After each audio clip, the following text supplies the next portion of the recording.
Ош шаарында туруктуу жашаган жери жок адамдар үчүн түнкү Баш Паанек муниципалдык мекемеси ачылып, өз ишин баштады. Кыш мезгилинде көчөдө калган же туруктуу жери жок жарандарга кызмат көрсөтөт. Баш Паанек 50 адамга ылайыкташып, кечинде бир маал ысык тамак берилет. Бул жерде жалпы 7 кызматкер эмгектенип, ашпозчу, кароолчу, дарыгер жана санитардык кызматкерлер да бар. Бул атайын муниципалдык мекеме болуп ачылды. Анын өзүнүн башчысы бар. Атайын ошол жерде эмгек кылуучу кызматкерлер дагы дайындалды.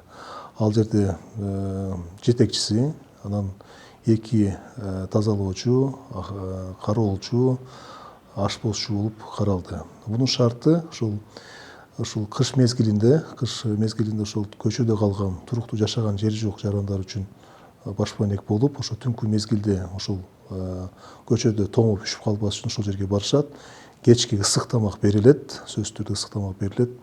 Душ каралган, жуунуп, тазаланып, тамагын ичип, ошол жерде түнөсө болот. Түнкү Баш Паанек мекемесине жарандар социалдык кызматкерлер же милиция органдары тарабынан алынып келинет.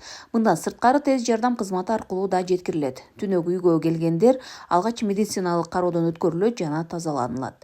Эгерде ооругандар болсо, шаардык ооруканадан дарыланып кайра келсе болот. Мындай жайга муктаждык жаралса, кыш ичи жашаса да болот. Алар мекемеде кечки саат 8ден кийин көчөгө чыгарылбайт жана кеч калгандар киргизилбейт. Имаратта жуунуучу бөлмөлөр, ашкана жана намаз окуучу атайын жайлар да бар. Эреже эми мындай, өздөрү келгендери бар, анан биздин эреже боюнча жана түшүндүрөбүз, эреже расписаниябыз бар, келет, жатат бу жерде, эртең менен турушат, анан өздөрүнүн баягы баскан кол бар, өздөрүнүн оокатын кылышат, анан кечинде саат 8ге чейин келет. Саат 8де жана тамак жасап беребиз, ужин, жаш, азыр эми былтыр роллтон менен чай, анан май берсек, быйыл уже ысык тамак жасап берип атабыз. Анан кээ бирөөлөрү бар, чыкпай өзүнүн мына азыркы бир аял жатат, жигит жүрөт, булар бара турган жери жок, буларда эми 3 маал тамак беребиз, неметип. Ошол анын эреже берге ичкилик ичкенге болбойт. Эми көп ичет, анан кийин баягы неме тополоң кылганга болбойт. Бүгүнкү күндө имараттын калган бөлүгүндө да курулуш иштери жүрүүдө. Анда эски бөлмөлөр жаңаланып, заманбап шарттар жаралууда. Мекеме жаңы жабдуулар менен жабдылат. Курулуш иштери жакын арада бүткөрүлүп, кошумча орундуктар даярдалат. Учурда бул жерде 5 жаран жашап жатат. Бир эле Баш Паанек берип койбой, баягы туугандарын издейбиз. Жана социалдык немелерге чыгарабыз. Мына кечээ чыгардык бир. Түшкөн экен, тааныган, билгендер барбы, туугандары барбы? Туугандары болсо, кайра ошо туугандар менен байланышып, үйлөрүнө кайтарып беребиз.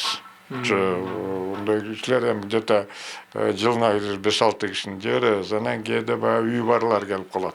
Мас болуп көчөдө жатып калгандарды алар эртең менен турат, анан алар менен профилактический беседа өткөзүп туруп, анан туугандарына чалып, ошо туугандардын колун. Мекемеде 7 штаттуу орун каралып, жергиликтүү бюджеттен 3 миллион сом акча каражаты бөлүнгөн.